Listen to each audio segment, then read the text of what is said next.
अछूत विचार। एक बार गौतम बुद्ध वैशाली नगरी में धर्म प्रचार के लिए जा रहे थे।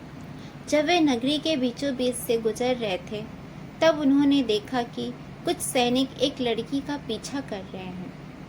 तभी वह डरी हुई लड़की एक कुएं के पास जाकर खड़ी रह गई और वह हाफ रही थी और प्यासी भी थी।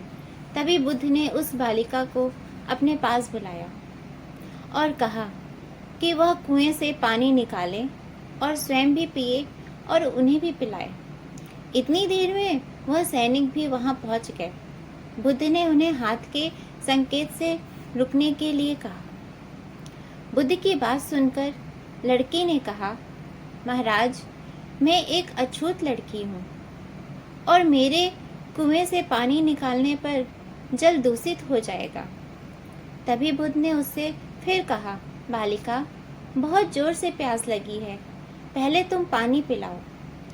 तभी कुछ देर बाद वैशाली नगरी के राजा भी आ गए। फिर उन्होंने बुद्ध को नमन किया। बाद में सोने के बर्तन में केवड़े और गुलाब का सुगंधित पानी पीने के लिए दिया, पर गौतम बुद्ध ने उसे पीने से मना कर दिया। बुद्ध ने एक बार फिर बालिका से अपनी बात दोहराई। इस बार बालिका ने साहस के साथ कुएं से पानी निकाला और स्वयं भी पिया और गौतम बुद्ध को भी दिया। और पानी पीने के बाद बुद्ध ने बालिका से उसके भय का कारण पूछा। तब उस बालिका ने बताया, मुझे सहयोग से राजा के दरबार में गाने का अवसर मिला था और राजा ने मेरा गीत सुन मुझे अपने गले की माला पुरस्कार स्वरूप दी। लेकिन उन्हें किसी ने बताया कि मैं एक अछूत लड़की हूँ और यह जानते ही राजा ने मुझे अपने सैनिक को मुझे जेल में डालने के लिए बोल दिया। मैं किसी तरह उन सैनिकों से बचकर यहाँ तक पहुँच गई और आप मिल गए।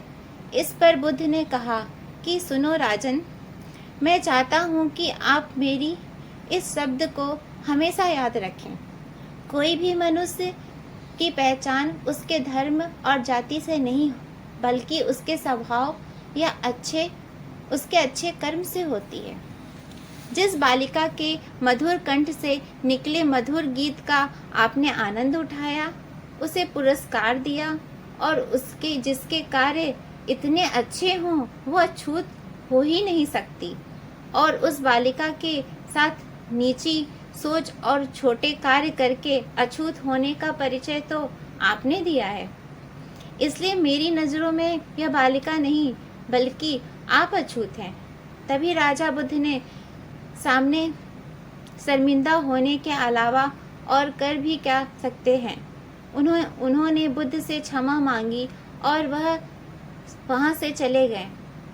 इस कहानी से हमें यह सीख मिलती है कि कोई भी इंसान अपने कार्यों और कर्मों से बड़ा बनता है, बल्कि अपने धर्म या जाति से नहीं। आपको मेरी ये कहानी अच्छी लगी हो तो मेरे चैनल को लाइक और सब्सक्राइब कीजिए। धन्यवाद।